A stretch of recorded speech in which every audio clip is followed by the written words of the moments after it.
کتونکو پوسټ ګریجویټ جہانزیب کالج کې موجود دی او زموږ سره پرنسپل پروفیسر وفامحمد صاحب دلته کې موجود دی. نه دا راته ووایي چې ستاسو سره موجوده ټایم کې په کالج کې د فسټ ایئر د څومره سټوډنټانو ځای شته، کوټه یې څومره ده؟ ډېره مننه ستاسو سره راتلو. او زموږ سره موجوده په جهانزیب کالج کې په فرست شپ کې د 1000 سټوډنټس د داخلي گنجائش ده، سیټس زم سره.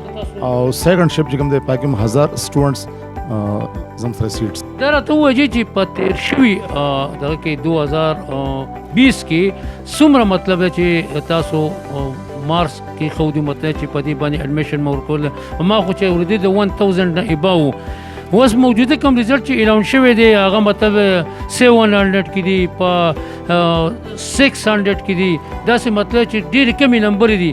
د ګورنمنټ کم سټوډنټان چې دي کم چې پرایویټ وو هغو له خو هاي مارکس ورکړي دي. نو دا به څه کېږي چې تاسو به د ارس چې کوم دی د ټارګېټ څه دی؟ جهانزیب کالج کې داخله خو بالکل پیور په میرټ باندې ده.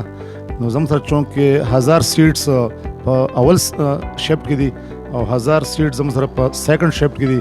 نو د دې په مطابق به لکه په دې میرټ په بیس به دا داخله کېږي چې په دې 1000 اول شفټ کې او په 1000 دویم. زما نوم شمشیر علي دی، زه په دې جهانزیب کالج کې د انټر کنټرولر یم. او دا سیده کنه اول مخکینی خبر یو کومه تاسو چې ټول سټوډنټان په 1000 مارکس باندې داخلي کې داسې نه ده.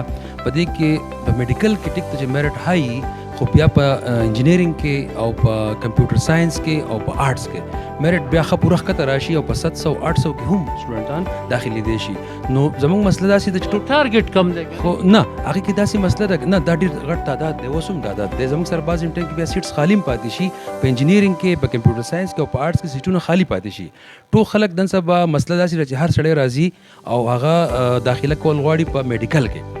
نو میډیکل دومره سیچوریټډ شي چې د هغې میرټ چې د هغه ډېر هایټ شي، های لاړ شي او د آرټس او کمپیوټر ساينس او انجینیرینګ نظر انداز شي. نو زما د خلکو ته دا پیغام هم دی چې تاسو مهرباني وکړئ هر سړی د میډیکل ته نه راځي، تاسو آرټس ته هم راشئ، انجینیرینګ ته هم راشئ.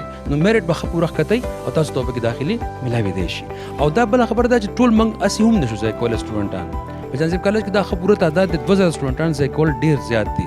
بل زموږ سره سیکنډریان شته هغه هم هلته هم تللی شي، ښه پوره تعداد هغه هم ځان سره ځای کولی شي. لوکل کوټې لوکل کوټه دا حکومت چې اوس کومه پالیسي ورکړې ده د آنلاین سیسټم هغه داسې ده چې د لوکل دپاره جدا سیټونه اویلیبل او د نان لوکل دپاره جدای او بیا چې کوم د آوټ اف ډسټرکټس دي د هغې دپاره پکې جدا سیټونه اویلیبل دي. دا خبره ټیک ده چې زموږ چې کوم بابوزي دی فرض کړه زموږ چې کوم ایریا د لوکل د هغې سیټونه په دې کې یي، جدا سیټونه په دې کې اویلیبل. صاحب په اخره کې د کالج په حواله سره به زه څو خبره ترې وکړم چې ډېر سفر شو. تاسو څنګه ووایي چې کالج مطلب کار په روی سره د دغه شان ماشومان چې کوم دی دلته کې په حدودي حال کې سبق وایي فسټ ایئر والا یو ځای بل ځای. نو تاسو مطلب دی چې د وزیر اعلی صاحب نه څه مطالبه په دې کول غواړئ؟ وزیر اعلی صاحب نه دا مطالبه ده چې په دې بلډینګ د کار چې کوم دی دا ډېر په تیزۍ سره شروع کړي. په تیزۍ سره دا بلډینګ چې کوم دی دا چې کوم لکه په ټایم باندې وشي چې دا بلډینګ ته په ټایم حواله شي نو د ډېر زیاتې مسلې به زموږ حل شي. دا بلډینګ چې کوم دی زموږ چې کوم مین بلډینګ دی په دې دا کار چې تیز شي او دا لکه زر تر زر دا موږ ته تیار شي.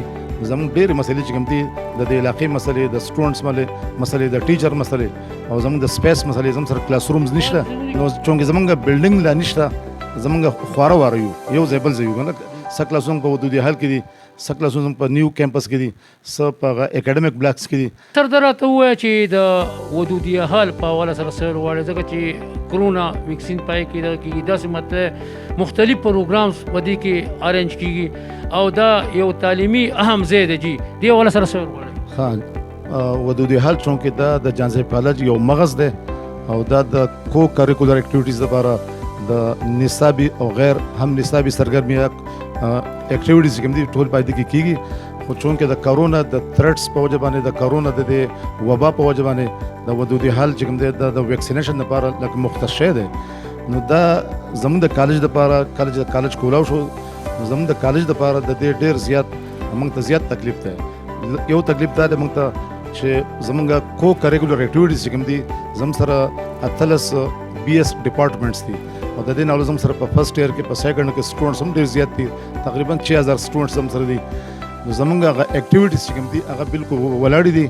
نو زمونږ لکه په ودودي حال کې چې کوم اکټیویټیز بروانو، کم هیلدي کم صحتمند اکټیویټیز چې بروانو، هغه د دې ویکسینیشن سنټر په وجه باندې هغه زموږ سره بالکل په ځای ولاړې دي. موږ ته په دې ډېر زیات تکلیف دی. بل زموږ سره مین خبر دا ده چې د ودودي حال ته لکه د مختلف علاقو خلک راځي، پای کې لکه ایجوکیټډ ان ایجوکیټډ، او د هغې موږ ته غټه مسله دا ده چې زموږ سره فیمیل سټوډنټس دي، زموږ سره جنکۍ دي. نو د هغو هغه سطر، د هغوی هغه چاردیواري چې کوم ده هغه لکه موږ ته د هغې نه ډېر زیات تکلیف دی. د بهر نه خلک راځي، نو زموږ ماشومان جنکۍ چې کوم دي هغو ته ډېر زیات تکلیف دی. چونکې زموږ دلته کې په دې ودودي حال کې زموږ کلاسونه دي، د فیمیل کلاسونه دي، د میل کلاسونه دي. نو زیات تکلیف چې کوم دی هغه لکه فیمیل سټوډنټس ته دی، هغوی ته لکه پرده دغه شوه. بل دا چې د دې بهر نه کم کسان چې راځي د ویکسینیشن له، نو زموږ د ودودي حال هغه بیوټي چې کوم ده هغه بالکل تباه شوه. هغه بوټي چې کوم دي، ګلونه چې کوم دي، هغه لانونه چې کوم دي، هغه بالکل لکه زموږ بالکل زموږ چې کوم کو کریکولر اکټیویټیز سیمینارز مطلب داسې لکه نور سپیچ کمپټیشنز یا داسې نور لکه د سټوډنټس منځ کې یا د بهر نه به چا سره کمپټیشنز کول یا سره سپیچز کول یا سره نور لکه داسې صحتمند اکټیویټي، بالکل مختلف فنکشن چې کوم دي په دې باندې ډېر زیات متاثره شو. نو زموږ دا خواست دی د وزیر اعلی صاحب نه چې که دا سنټر بل ځای ته بدل شي او دې له مناسب بل ځای وګوري او موږ ته دا وزګار شي، زموږ به خپل اکټیویټیز چې کوم دي هغه موږ دوباره بحال کړو. زموږ سټوډنټس چې کوم دي، زموږ ټیچر چې کوم دي، او موږ به خپل اکټیویټیز دوباره په صحیح طریقې سره په سموث طریقې سره به موږ هغه دوباره بیا سټارټ کړو ان شاء الله.